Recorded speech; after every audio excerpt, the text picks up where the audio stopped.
In this quick tutorial, I will show you how to open up your Toyota Corolla key fob to change the internal battery at home. This is a really easy process. All you will need is a regular flathead screwdriver and one of these CR2032 batteries.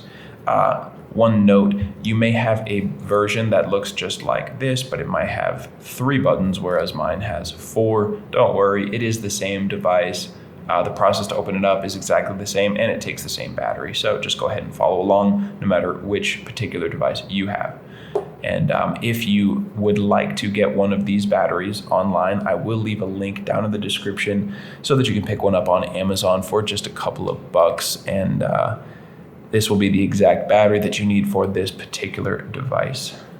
So let's just jump right into this. Looking at the bottom of the device, you can see there's that little switch there. I'm going to hold that down and pull out this internal key.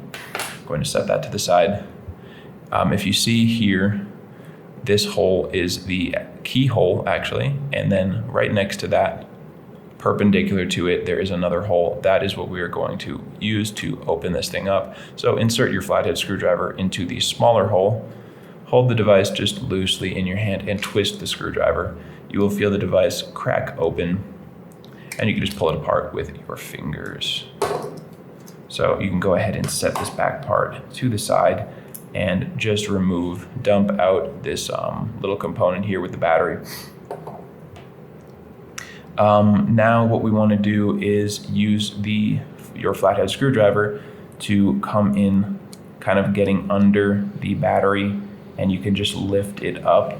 So mine is a little bit larger. It doesn't really want to fit in this hole. You can still kind of work it out regardless of what you have, but if you want to just be a little bit safer, I'd recommend using something like a precision screwdriver or just a smaller screwdriver. You could even use a paper clip and just bend a thick paper clip, just kind of bend it out and get in there. We basically just want an instrument that can go in this little hole, and you go all the way down and pry the battery out.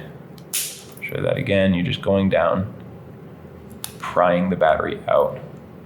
If you do not have anything that will fit in there, I would recommend getting something like this. This is just a couple of precision screwdrivers, just like this one, and you get flat and Phillips head there. And it's just a couple of dollars on Amazon. So if you do not have something, I would go check out the description. There will be a link for that. And again, let me just show you that one more time. We're pushing down to the bottom in there. I'm gonna put my thumb on the battery and then just pry gently. It will pop right out. CR2032, make sure you have a 2032 battery. And when you are putting it back in, make sure the positive side that has this plus and all of the information there goes face up. And we are sliding it down under these 2 little pieces of plastic before we just click in the top. Now we can just reassemble this thing. So what we want to do is make sure this side with these little silver buttons is facing up. If we're looking at the back of the device, silver little buttons facing up, set that down. And now we can just simply click the 2 halves of the device back together. Snap it back together, and you can put your key back in there. If I can get it in, and then we can just check to see that light does indeed come on. That means you put the battery in facing the right way. You followed all of the steps correctly, so good job. I hope this video does help you out, and if it did, you can let me know down in the comment section or just by giving this video a like. And remember, if you ever need help changing another battery in any of your key fobs for any maker model, you can check out the rest of our tutorials here on YouTube or visit us directly at fobbattery.com.